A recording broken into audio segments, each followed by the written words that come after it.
ఎండాకాలం వచ్చిందంటే చాలు మామిడి పండ్ల బిజినెస్ జోరుగా నడుస్తుంది. మార్కెట్లలో ఎక్కడ చూసినా మామిడి పండ్లే కనిపిస్తున్నాయి. పసుపు రంగులున్న మామిడి పండ్లను చూడగానే తినాలనిపిస్తుంది. కానీ మెదక్ జిల్లాలో మాత్రం ఎర్ర రంగు మామిడి పండ్లు అందరినీ అట్రాక్ట్ చేస్తున్నాయి.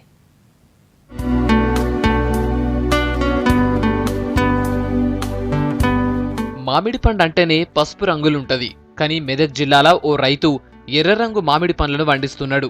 రంగులతో పాటు వీటికి చాలా ప్రత్యేకతలున్నాయి. ఈ పండ్లల్లా చక్కెర శాతం తక్కువగా ఉంటదట. అట్లనే పీచు పదార్థం ఎక్కువగా ఉంటదని చెప్తున్నాడు. వారం రోజులైనా పండు పాడు కాదంటున్నాడు రైతు. షుగర్ బీమార్ ఉన్నోళ్లకు ఎర్ర రంగు మామిడి పండు మంచిదట. మన రాష్ట్రంలో ఇసొంటి ఎర్ర రంగు మామిడి పండ్లు ఇక్కడ తప్ప ఇంకెక్కడా కనిపించవు. మెదక్ జిల్లా నర్సాపూర్లా నాగూర్ వల్లి అనే రైతుకు నర్సరీ ఉన్నది. ఇండ్లా చాలా రకాల పండ్ల మొక్కల్ని పెంచుతున్నాడు. ఒక్కసారి మహారాష్ట్రలున్న జలగం అనే ఊరికి పోయినప్పుడు అక్కడి రైతులు నాగూర్కు ఒక మామిడి మొక్కని ఇచ్చారట. ఆ మొక్క కాయలు కాయకపోవడంతోని దానిమీద ప్రయోగాలు చేసినా అని చెప్తున్నాడు నాగూర్. ఓ ఏడాదంతా కష్టపడితే కాయలు కాస్నే అంటున్నాడు. పండయ్యేటప్పటికీ ఎర్ర రంగుగా మారిందట.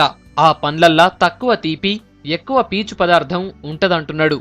రంగంపేట దగ్గర 2 ఎకరాలల్లా 100 మొక్కలు నాటిండు నాగూర్. జలగం ఏరియాలో వెళ్ళినప్పుడు ఇది కాయలు కాయట్లేదు అని చెప్పనని ఒక రైతు టాప్ వర్కింగ్ చేయించుకున్నారు.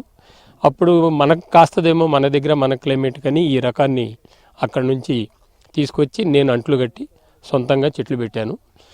తర్వాత 2 సంవత్సరాల తర్వాత ఇటు ఎర్రగా దిగుబడి వచ్చింది. షుగర్ ఉంది, బట్ ఎక్కువ షుగర్ కొద్దిగా తక్కువ షుగర్ ఉండి షుగర్ పేషెంట్ కూడా తిన్నా కూడా బాగుంది అని అనిపించుకునేలాగా మళ్ళీ రెగ్యులర్గా ప్రతి సంవత్సరం నిలకడగా కాస్తుంది. ఈ పండ్లకు అసలు ఎరువులు వేయనంటున్నాడు నాగూర్ వల్లి కొడుకు నజీర్ అహ్మద్. ఈ ఎర్రరంగు మామిడి పండ్లకు మస్తు గిరాకీ ఉందని చెప్తున్నాడు. మొక్కలు పెట్టిన 3 ఏళ్లకే పండ్లు కాయడం మొదలైందంటున్నాడు. ఇక్కడ పండిన పండ్లను మహారాష్ట్ర, కేరళ, కర్ణాటక రాష్ట్రాలకు సప్లై చేస్తున్నారు.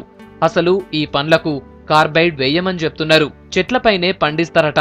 ఈ పండ్లు వారం 10 రోజులు కూడా నిల్వ ఉంటాయని అస్సలు పాడుగావని చెప్తున్నారు. ఎర్రరంగు పండ్ల పేటెంట్ హక్కు కోసం కూడా అప్లై చేసినామన్నారు.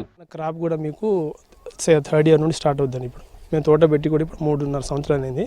ఈసారి కాపు బాగా దిగుబడి బాగా వచ్చింది. ఇంకోటి ఏంటంటే ఇది బయట మార్కెట్ నార్మల్ మామిడి పండ్ల కన్నా ఎక్స్పోర్ట్ క్వాలిటీస్ అది. దీంట్లో కీపింగ్ క్వాలిటీ అంటే నిలుపుదల, కాయ కోసిన తర్వాత ఎక్కువ రోజులు నిలువ ఉంటుంది కాబట్టి ఎక్స్పోర్ట్ అంటే 4-5 డేస్ మనం ప్రయాణం చేసిన ఈ ప్లాంట్ ఈ ఫ్రూట్ పాడవకుండా ఉంటుంది. ఈ చెట్లకు ఆవు పేడ, మూత్రం, యాపాకుతోని తయారు చేసిన ఎరువుని వేస్తున్నారు. దీంతోని చెట్లకు మస్తు బలం వస్తుందంటున్నాడు రైతు. చెట్లకు కాసిన కాయలు కూడా తొందరగా రాలిపోవని చెప్తున్నాడు. ఈ ఎరువుల్ని తయారు చేయడానికి 6 ఆవుల్ని పెంచుతున్నాడు నాగూర్. దానికి మామూలుగా ఫర్టిలైజర్ వాడకుండా ఓన్లీ మేము ఆవు మూత్రం, ఆవు పెండ, తర్వాత వచ్చి యాపపిండి, వర్మి కాంపోస్టు, ఈ ఫర్టిలైజర్ బదులు ఇవే ఎక్కువ వాడుకుంటే దిగుబడి బాగా వస్తుంది, తీపితనం బాగా ఉంటుంది, మనకు చెట్టు హెల్దీగా ఉంటుంది, కాపు నిల్వ ఉంటుంది. మళ్ళీ కాపు గిట్ట మేము కార్బైడ్ కానీ అది కాకుండా చెట్టు మీద మాగిన మొత్తం తయారైనాకనే పండు తీసి మార్కెటింగ్ చేస్తున్నాం. ఈ పండ్లను ఇతర ప్రాంతాలకు ఎక్స్పోర్ట్ చేసేటట్లు రాయితీ కల్పించాలంటున్నాడు నాగూర్.